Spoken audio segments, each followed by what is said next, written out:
Hey, what's up? I hope everyone's doing well in this 2025. I hope you made it to 2025. RIP to those who didn't make it out of 2024, but to those of us who did, we're here. We beat the 50-50, I guess you can say. If you've made it this far into the video, you've probably already made it further than most will, which is astounding considering we're probably not even 30 seconds into it. But, that's just how it is. Analytics show that the majority of people dip out of videos really quick, so if you wouldn't mind, could you help me out a little bit? Just a thumbs up, that'll do it. Anyway, 2024, gone. 2025, here, my channel, still existing. The past year playing these games has been something else, and by these games, I largely mean the big gacha ones. Genshin, Star Rail, Wuthering Waves, mostly those for me, but I know there's other ones too that others have been interested in, like Zenless Zone Zero and Love in Deep Space. Boy, 2024 was something else for Genshin in my opinion. In an age where many are reaching their ends with the game, I'm still finding a lot of enjoyment, man. I don't know. I just don't hate the game, dude. Like, I'm sorry. I just don't. In fact, I still like this game, dude. And I'm not gonna pretend I dislike it. At the same time, I'm not gonna pretend it's perfect either. Genshin definitely has things it can be better about and improve on. But it's by far not the worst game on the planet. Not even close. It's a very good game. And it has its issues like every other game in existence. I've said it once and I'll say it again, I've yet to play a perfect game. That's talking single player games, competitive ones, gacha ones, live servers, whatever, But yeah, Genshin has done some good things in the past year, and some not so good ones. Some of it comes down to quality of life we should have always had anyway, such as going from 160 resin to 200. Like, yes, dude. Oh, hello? That should have been a thing ages ago? Whatever though, It could still use a better refresh rate either way. In any case, Hoyo finally gave us World Level 9, so that was cool. And they relaxed some of the odds on the banners, so yay for that, One of the favorite things this past year for me personally though has been Imaginarium Theater. This mode got so much heat when it came out, but not for me. I believe Theater is pretty good, dude. Like, yeah. I don't mind it. I mean, sure, there's a couple of kinks that can be ironed out, I guess, but as a veteran with over 3,000 characters on my account, and that's a real number, I have literally 3,000 characters on my account, it really gives me a chance to bring them all out, though. They really went all out, too, because shortly after the mode released, they dropped the Visionary mode, which is even harder, longer, and requires even more characters. It's so good.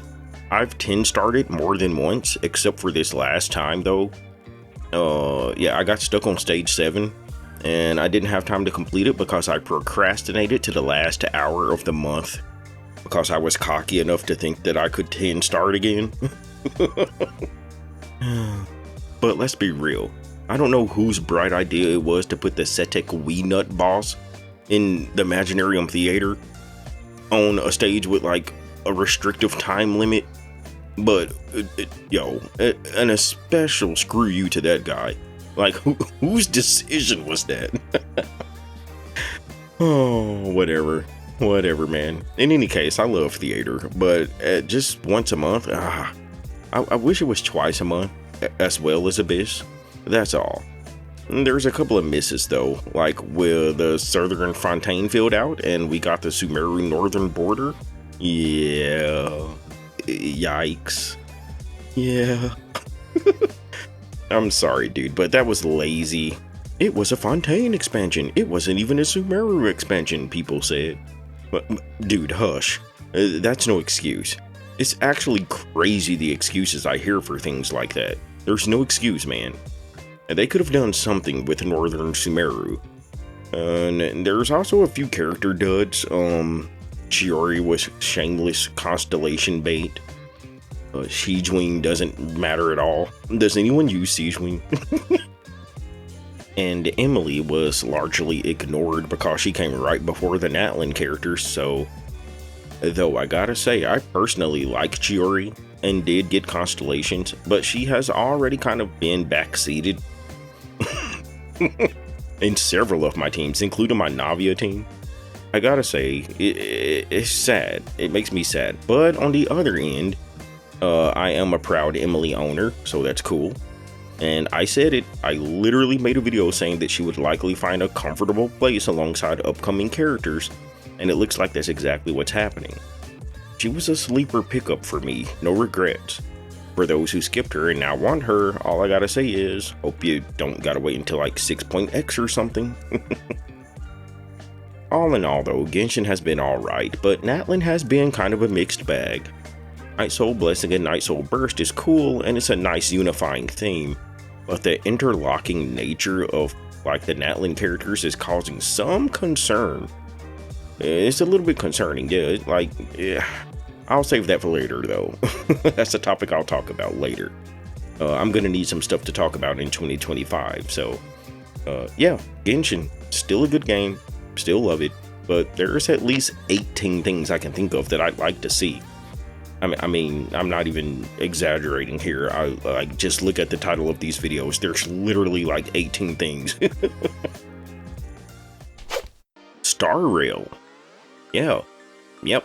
It became a thing for me in 2024. Not in 2023, but yep, 2024. Yep. And it's been like right at a year at this point because it was right at the turn of last year when I started playing it. I remember catching like the tail end of Ron May's first banner, and data shows her banner began December 27th, 2023 to mid-January 2024, so yeah, it's been right at a year. Not gonna lie, came for the free doctor ratio, but stayed for the Genshin downtime. Which is what I totally expected HSR to be, just something to play between Genshin drought. But no dude, it turned into a game I fully care about. Good characters, decent story, chill gameplay that at times requires my full attention, and at other times allows me to shut my brain off. Yeah, Star Rail was a good pickup, and because I started several months after everyone else, there was tons of content to catch up on and things to do. Characters I'd missed, reruns to look forward to. Great. Little did I realize that the currently running character, Ron May, would actually be one of the best in the game. And since I didn't pull her as my first banner, I'd have to wait like half a year for her to return, but it was okay. Oh, it was okay. Learning Star Rail was, and still is, a fun experience. I'm generally not a turn-based kind of player, so the fact that it appeals to me at all says a lot. But it did a lot of things right. A lovable cast, great voice acting, and again, pretty good stories as well. But oh man, these guys can yap, man. Holy moly, these characters can yap, bro. Oh, they can yap, man. You'd think I'd think nothing of it because of Genshin's yappery, but nope, not quite used to it. You can't get used to that, dude. As much as I enjoy the stories in Star Rail, and especially Penacony's main arc, like, I gotta say, they talked a lot. They talked a lot. Which in itself isn't too bad, but dude, there's gotta be some gameplay between the two, right? We played how far into Penacony before we battled our first mob? Yo. But that said, when there's gameplay, it's good stuff in my opinion. Sure, it's a pretty simple game and interface, but again, as someone who doesn't play turn-based, I'm alright with that anyway. Like, I just like acquiring characters, weapons, putting together teams, and checking my stats. Which is kind of what battles come down to, you know, let's be honest.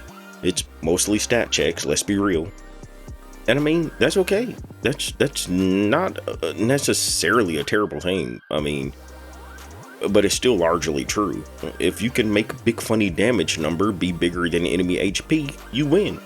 If you can't make big funny damage number be bigger than enemy HP, you lose. As a turn-based game, there's not a lot of flexibility for outplaying, you know what I mean? It's kind of about just having the right tools and setting things up correctly. But again, that's not inherently a bad thing, like I'm cool with it. As long as it stays in check anyways, because even though I missed several months of gameplay and have only played up to this past year, even I have already seen massive leaps in character power levels in my shorter tenure. I got Jingliu on her rerun because I had heard that she was the GOAT, and like almost immediately she was already behind everyone else. She helped me because I was still an early game player, but now that I've hit max in game, I never use her. And I feel like things are only going to continue like that as we get closer to 3.0, you know what I mean? Though I gotta say, I find moderate success with my Kafka and Black Swan duo even still, so I don't know, maybe there will be a place for older characters, but a dedicated dot support would be cool. And by support, I mean basically anything. Doesn't even have to be another Dot Nihility character, just like anything that helps Dot. Because I mean, support is just one big path in Star Rail. I did a video on it, and I still stand by it. Watch that video, dude. I think it's a good one. Wuthering Waves. You know how I said Star Rail was intended to be my game to play during Genshin drought? Well, that turned out to be the actual job of Wuthering Waves. Except not really. I play the game entirely too often for it to be considered an occasional in-between game.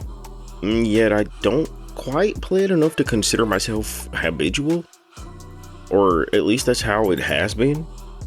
However, ironically, since releasing my video, Wuthering Waves is one of the best games I rarely play, my WoWa gameplay has increased dramatically. In fact, for the past couple of weeks, it has probably had the most playtime out of any of the main gacha games I play. Or if not the most, like just as much. I'd say maybe just as much. Wuthering Waves continues to grow on me though. That's the point. I mean, I always have enjoyed it, but in moderation. This game is not Genshin Impact, but before anyone gets riled up about me saying that, no matter which game you like, you know, that's not 100% a positive or negative thing. It's just a statement. It's a positive thing in some respects and a not so positive thing in others. Genshin Combat feels like it's more about rotations, whereas WoWa feels like it's more about switches and, I don't know, build-ups and singular setups. Or, I don't know, it's hard to explain what I mean. But both games incorporate everything. Genshin has setups and build-ups and everything, and WoWa definitely has rotations. But the gameplay definitely feels different. It feels demanding in WoWa, but in a different way. I don't know, but what I will say is I appreciate WoWa's heavy emphasis on combat. And I love Genshin so much, dude, like for real. But it's ever so slightly lighter on combat than I wish. The rest of the game makes it more than worth it for me. And Genshin still does have good combat, like I'm not saying it's even bad. In fact, Genshin's own combat was a huge selling point for me. I mean, it's one of the reasons I started playing the game. But I do wish for more challenge at times, you know? It's why I like Imaginarium Theater. WoWa, though, always feels like a slight step up in the challenging department. And not even that it's extremely challenging, but it's challenging more often, if that makes any sense. And again, let's be clear, it's not like it's Dark Souls hard. Let's not go there. But it respectfully earns its mid-core title. Too involved to be considered casual, but not Dark Souls hardcore. It's mid-core. Which isn't some word I'm making up, by the way. Please learn what a mid-core game is. I go over this in one of my early WoWa videos though. The one about kits in the game feeling satisfying, accessible, and complete. It's really good kit design. So much thought goes into it, and you can tell that Kuro Games really wants every character to feel like you've, contributed with them, and not just used them. And I respect it, but I won't pretend they got everything right. They had an atrocious launch, average voice acting, The world is washed. Yeah, I said it. I said it. The world is kind of washed, dude, as far as the vibrancy goes. The graphics in the game are fantastic, but the world does feel like muted. That's the word, muted. And I guess, I guess I get it. It's supposed to be kind of post-apocalyptic. So things aren't supposed to be all bright and happy sunshine and rainbows. But just a little bit of contrast would go a long way. It doesn't have to be Genshin colorful. In fact, it should not be. It has a totally different art direction. But I heard the game was already brightened up a bit compared to its beta, and I'm just like, dude, I can only imagine how soul-draining the beta world must have felt. Still, the graphics for what they are wonderful though. And my gosh, the characters, dude.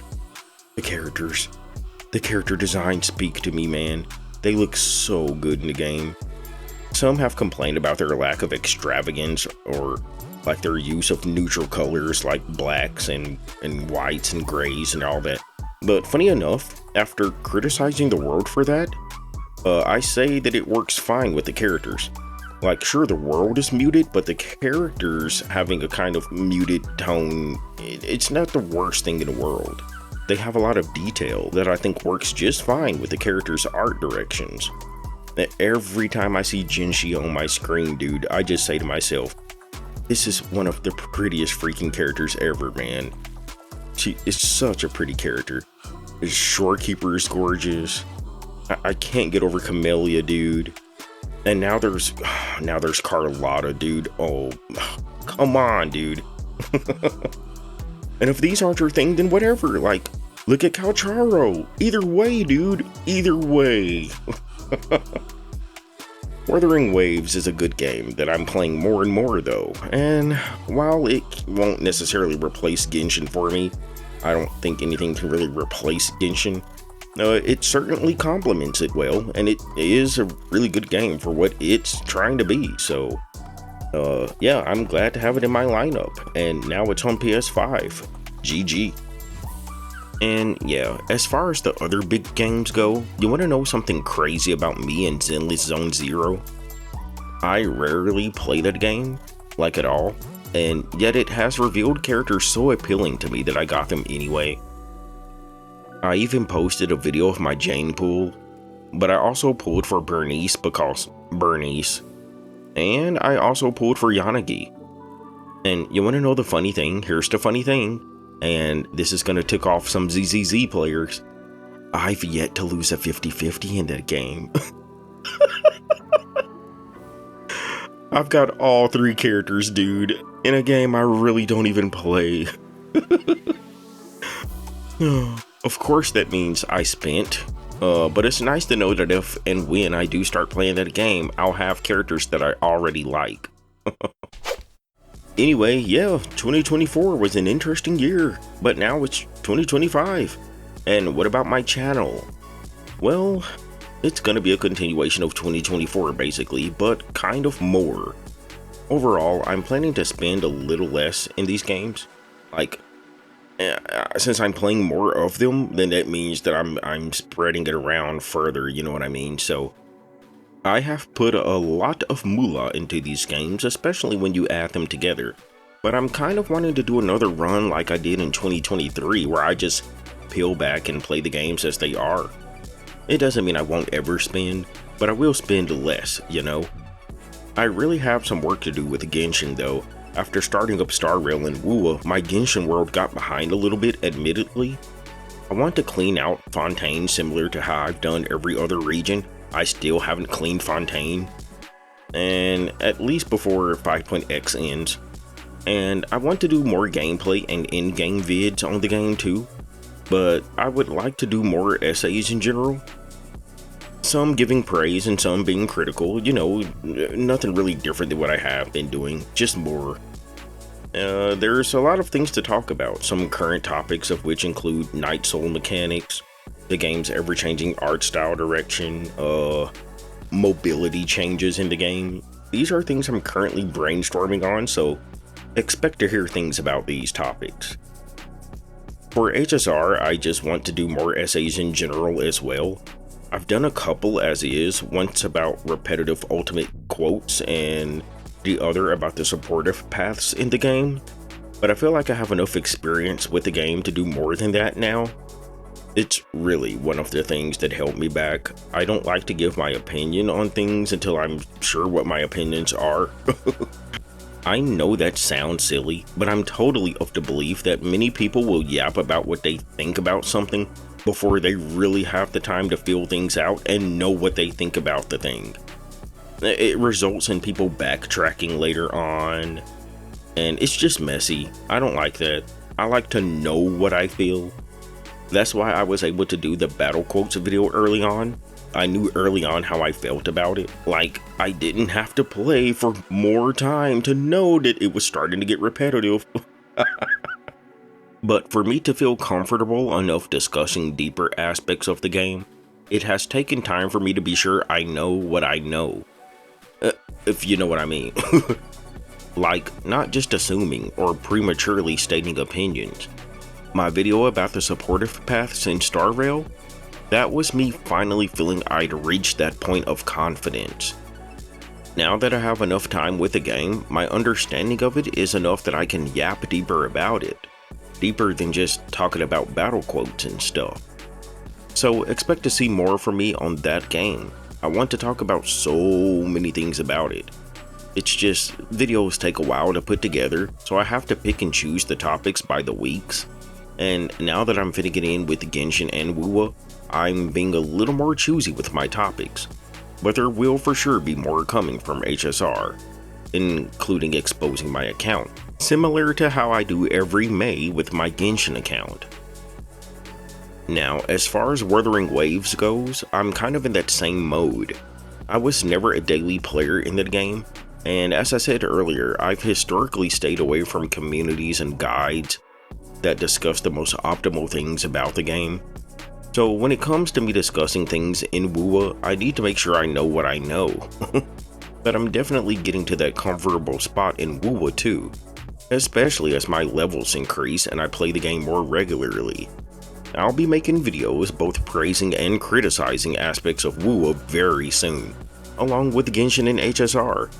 Especially now that the PS5 version is out, my playtime is about to increase dramatically, and with it, more confidence that I know exactly what I'm talking about.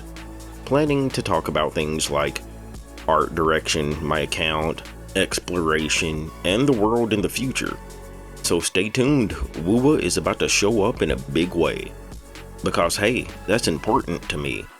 I like talking about these games, but not just for the sake of talking. I like to be genuine with my discussions. And if I'm not versed enough to have an informed opinion, I'll either not bother to put that opinion out there, or loudly state that my opinion isn't quite informed yet. And I'm open to having my opinions on things changed. Case in point, my video correcting my view of Fontaine's systemic contributions to Genshin. A user challenge to my thought process. I thought long and hard about it, and decided they were right. I had no problem correcting my opinion or being open to having my mind changed. That's what good discussions can do, and that's why I bring these discussions here and share my thoughts with others. I want others to hear what I think, but I want to hear what others think as well. If a topic results in an echo chamber, well hey, that's cool. If my opinion is just so out of line that it results in pitchforks and tiki torches though, I'm fine with that as well. I just want to share my thoughts with others. If you're here and have listened to anything I've said in the past year, I want to say thanks. My subscriptions have grown from just a couple dozen friends to over a couple hundred, and that's cool. It's not thousands, it's not even 1,000, but a couple hundred people signing up just to hear me talk about some games, that's humbling, that's nice. So thanks for real, yo. If you guys weren't listening, I'd be talking to no one. So yeah, I appreciate it. I also have some other things going on, such as reopening my music channel with new uploads. I make contemporary music mixed with vintage game sounds and styles like 8-bit and 16-bit, if you didn't know. goofball music, G-O-O-P-H, not G-O-O-F. Another long-time hobby of mine, and I'm going to be doing more of it in 2025 after taking a pretty nice hiatus in 2024. If you like video game tunes and game music, search it up at Goofball Music, Goofballmusic. Just like I'm a multi-genre game player, I'm kind of a multi-genre music dude too. I just add a lot of vintage game music and game sounds on top of it, so it's this really cool blend of anything from like drum and bass to hip-hop and even rock. So there's something for anyone to enjoy. Kind of a shameless plug here, but just giving more context to 2025. Whether videos or music, I'll be pretty busy in the creative spaces, which means there could be slight pockets of what appears to be silent, but I'll still be around cooking stuff behind the scenes. Never doubt that. And with that, I'm off to play the games. Thank everyone who listens to me, everyone who comments, and everyone who likes. Y'all make this rewarding and fun. Let's get this 2025 going. Have a good day. Have a good week. Have a good year. This has been Pipsqueak 2, signing out.